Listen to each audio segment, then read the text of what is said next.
This is KGW News at noon. To you, she was Mrs. Boyle, Ma, Mother Boyle, or if you were lucky, just Gert. The granddaughter of Gert Boyle offering memories, laughter, and lots of love today during a celebration of her remarkable life. Thank you for joining us today. I'm Brenda Braxton. The event at Memorial Coliseum just wrapped up, but Gert's legacy in the Northwest and around the world definitely won't fade anytime soon. Boyle led Columbia Sportswear starting in 1970 after her husband died. At the time, she was a 46-year-old housewife with no business experience. She died on November 3rd at the age of 95. During her lifetime, she shattered glass ceilings and turned Columbia into a global brand. But before that, she was a little girl and she escaped Nazi Germany, then moved her family to Portland. Today, friends and family took time to remember her life and her incredible accomplishments. Oregon State Senator Betsy Johnson talked about Gert's famous and wicked sense of humor. Although she didn't have much use for politics, she liked to keep up on the inside gossip. I think she sometimes fantasized about taking a Zamboni through the halls of the state capitol. Can you just imagine? Frankly, I'm sorry she never got the chance. We're going to miss you ferociously, Gert. Back in February, I had a chance to interview Gert for my KGW Carpool series.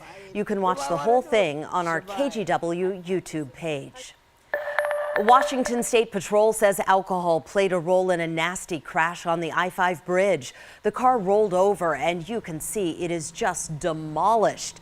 It brought traffic to a crawl this morning, especially for northbound drivers. The woman who crashed had to be taken to a Vancouver hospital, and WSP says she was driving under the influence. Well, impeachment is about to enter a dramatic new phase. This morning, House Speaker Nancy Pelosi announced Congress will proceed with articles of impeachment. NBC's Tracy Potts lays out what's next. Today, I am asking our chairman to proceed with articles of impeachment. House Speaker Nancy Pelosi's announcement 1 hour after President Trump tweeted, "If you are going to impeach me, do it now." She argues President Trump's actions and testimony from 4 legal scholars justify moving forward. The president leaves us no choice but to act because he is trying to corrupt, once again, the election for his own benefit. 3 law professors invited by Democrats agree he broke the law. President Trump has committed impeachable high crimes and misdemeanors by corruptly abusing the office of the presidency. The President of the United States obstructed justice, and that's an impeachable offense. He struck at the very heart of what makes this a republic to which we pledge allegiance. A 4th, selected by Republicans, this is wrong, argued impeachment is moving too fast on thin evidence. Close enough is not good enough. If you're going to accuse a president of bribery, you need to make it stick. A key Democrat suggesting this morning this may not be a party line vote. There's at least one former Republican who could join us. Republicans this morning calling Pelosi's call for impeachment the ultimate abuse of power. Tracy Potts, NBC News, Washington. There was a heated moment toward the end of Speaker Pelosi's statement this morning. Right as she was leaving the podium, a reporter asked whether she hated the president. Do you hate the president, Madam Speaker?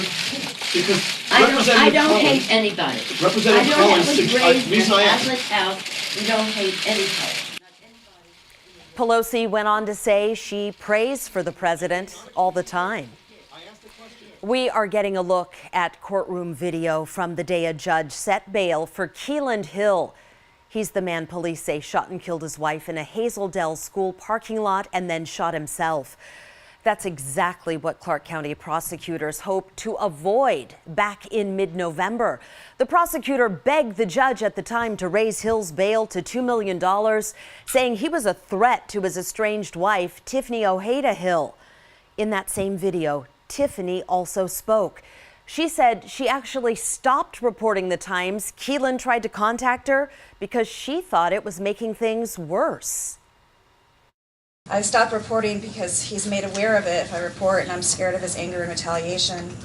Despite my non-report, he continued to escalate because he feels he's smarter than everybody else and he's untouchable. He is here now because he placed a tracking device on my vehicle and tried to possess a weapon. Those two things are major indicators of what I've known all along, deep down, that he's going to kill me if he's given the opportunity. I beg you to not allow him to get to me and my children. In the end, Keelan's bail was only set at $250,000, and the judge ruled against making him wear a GPS monitor. 11 days later, police say Keelan murdered Tiffany. Our Maggie Vespa is sitting down with the prosecutor who tried to get the judge to raise Keelan's bail. You can see that interview tonight on KGW News at 4, 5, and 6. New this noon, police are cracking down on porch pirates ahead of the Christmas shipping season. Today, police and postal inspectors set up bait packages loaded with GPS equipment to catch those thieves in the act. And sure enough, early this morning, right around 2 o'clock, a package was stolen. Officers tracked down the suspected thief, Jacob Baker, and arrested him on 82nd and Southeast Ramona. He now faces felony mail theft charges. Okay, let's talk weather for a little bit. Meteorologist Rod Hill is back at the mothership today, and it's nice outside. Yeah, well, it depends on where you are. It's certainly nice, Brenda, down there on the bricks, no doubt about it. Earlier this morning, Pacific City's live camera was showing some sun. Now it's back to showing clouds, so that's kind of a mixed bag. And we still have some fog pockets around, but this camera, what Brenda's talking about, the sun has really opened up over downtown Portland. And at noon, we're at 50 degrees. My forecast high today, 52, and maybe we go warmer than that. For now, we'll say 52 at 4 o'clock, a partly cloudy afternoon, staying dry, and then 46 at 8 o'clock. You know, if you really looked carefully at that Rose City camera I just showed you, you could tell it's a little murky, a little hazy out. And we still have an air stagnation advisory in place. And on the air quality map right now, you can see the yellow dots are mostly moderate air quality across the area. We do have the one orange dot indicating that that is an unhealthy registration or spot for sensitive groups. So that air stagnation advisory should be lifted tomorrow once we get through the afternoon hours. And the reason we have that incoming front tomorrow, by dinner time tomorrow, it's still likely we'll be getting some rain. We'll talk about that. And we'll also talk about, I think it's time to start sounding the alarm for how dry we've been and how dry we may continue to be overall. We'll talk about that coming up. Yeah, I know you've been worried about that, Rod. Thank you.